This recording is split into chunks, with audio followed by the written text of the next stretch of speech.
David Goggins was not born with an iron will. He was once obese, addicted to an easy and comfortable lifestyle. And that very comfort almost destroyed his life. What made Goggins different was not motivation or natural talent, but the way he deliberately built his willpower. Day after day, through pain, through exhaustion, and in moments when no one was watching.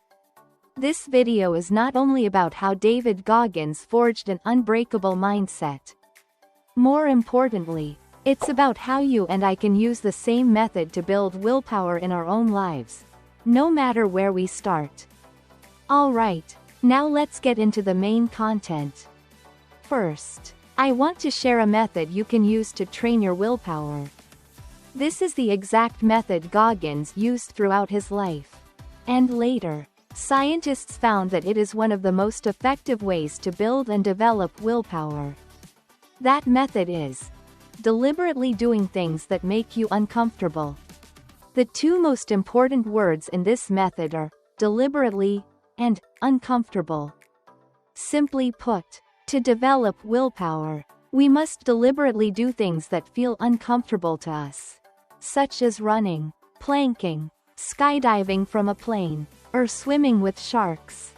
When we do these things, we feel discomfort, and at the same time, these are things we choose to do deliberately.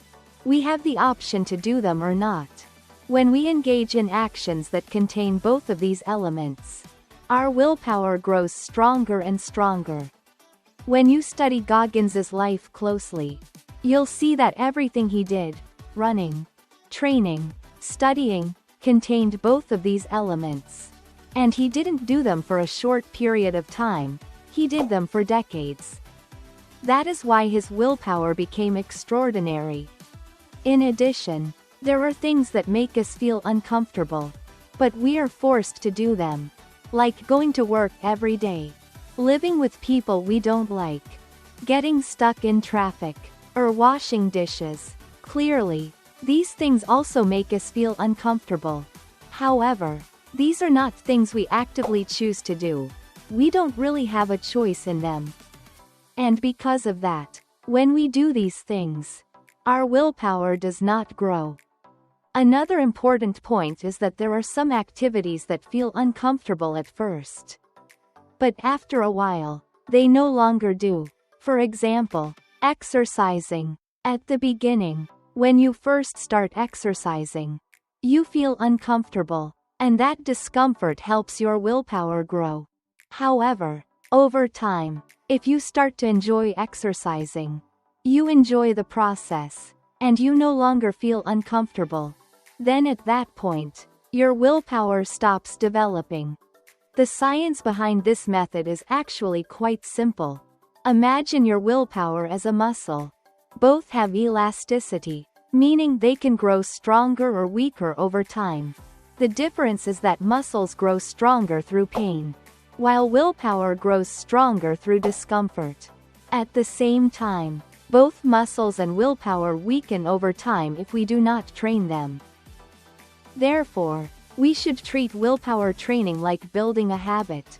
You can set a daily repeating alarm, and when it goes off, set aside a fixed amount of time to do a few things that make you uncomfortable, such as planking, running, jumping rope, or even consciously sitting up straight.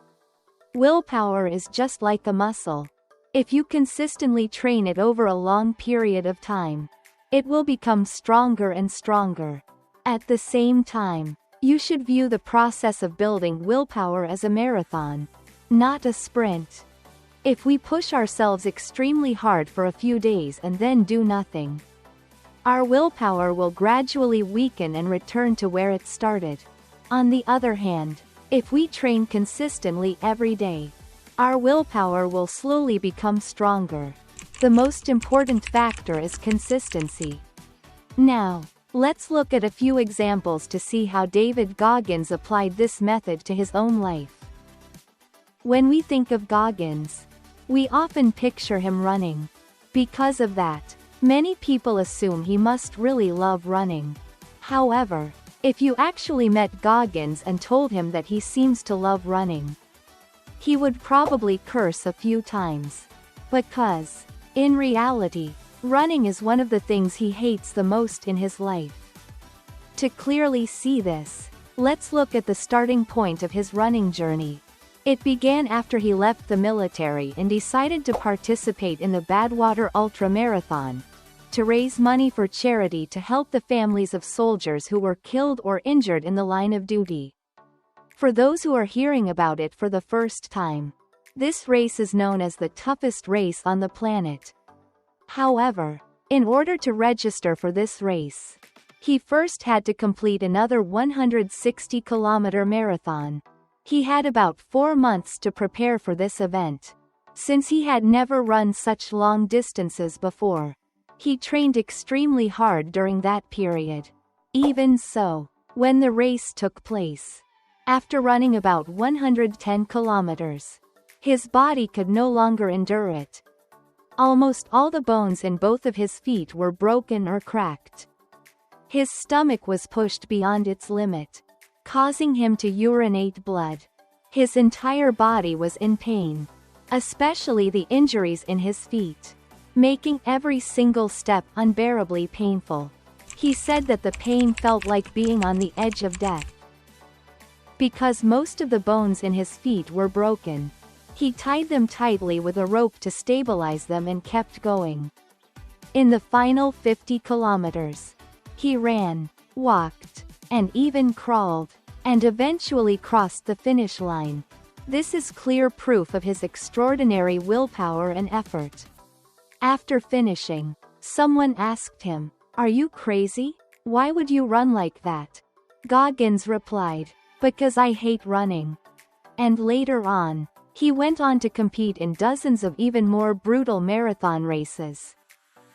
Another example is from a time when he and a friend were at home, and a warning appeared on the television saying that there was a snowstorm outside, and that everyone should stay indoors and absolutely not go outside. Goggins laughed and told his friend that this was the perfect time to go out for a run. His friend couldn't believe what he was hearing, while the TV was clearly warning people not to go outside. And you know what? After that, both of them put on their shoes and went out running. This is the difference between Goggins and us. Most people seek comfort and ease, while Goggins does the opposite. He actively looks for discomfort and chooses to face it. At that moment, if there had been no snowstorm outside and the weather had been nice, he probably wouldn't have gone out running.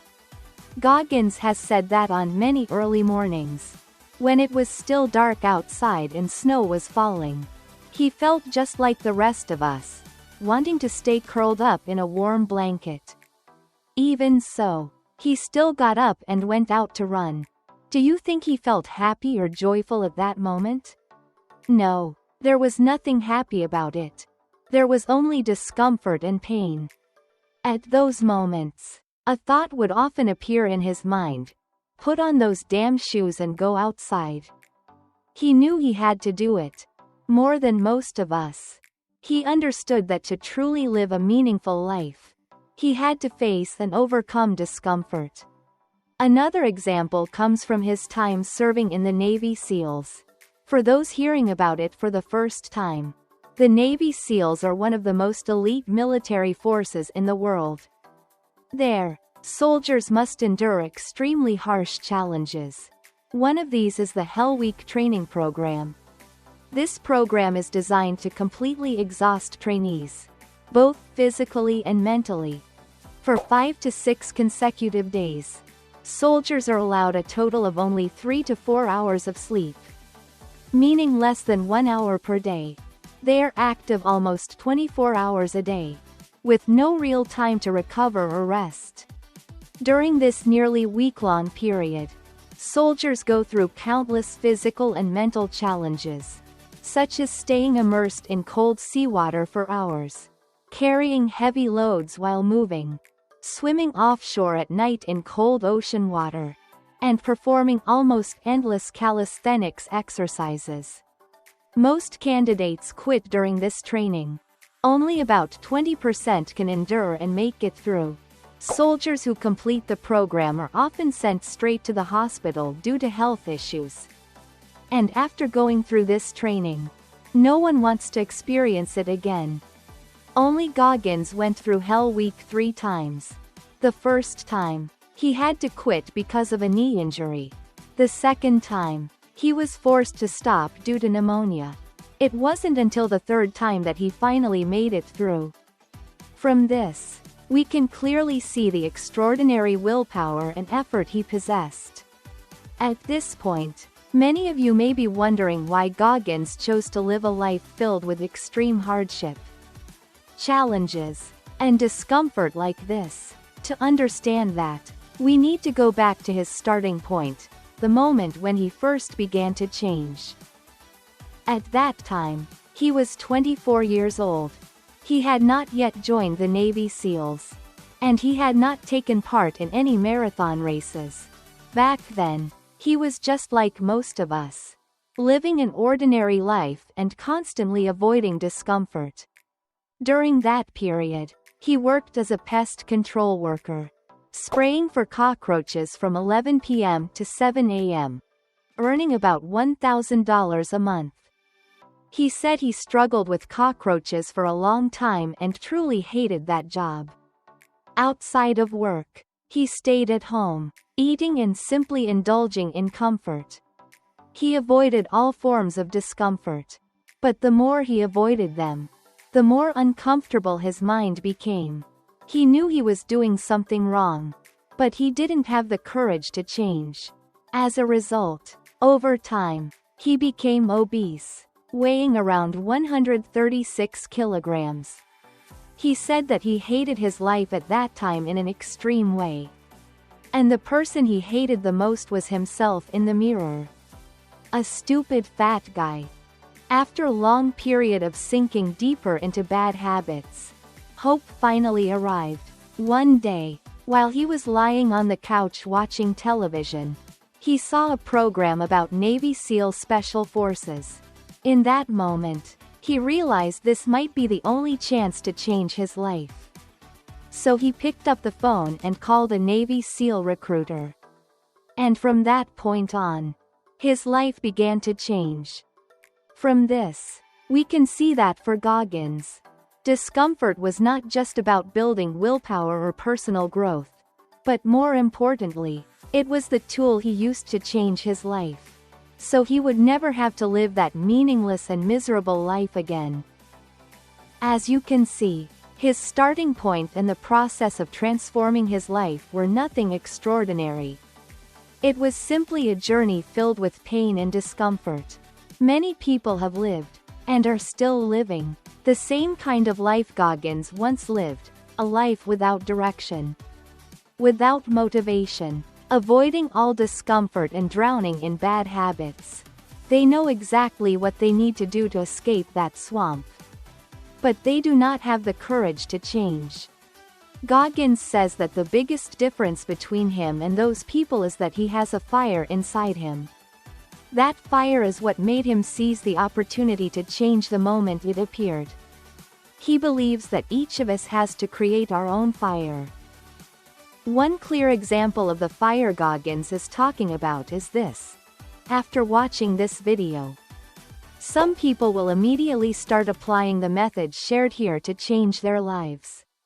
But others will continue scrolling on TikTok, playing games, and doing nothing. That is the fire Goggins is referring to. The ability to take action and change yourself. Methods can be shared, but the fire, the ability to take action and change yourself, is something that cannot be taught or passed on. Just like one time, when someone asked Goggins, "My life is a complete mess. Can you help me?" Goggins replied, "How the hell can I help you?" Alright, that's the end of today's video. See you in the next one.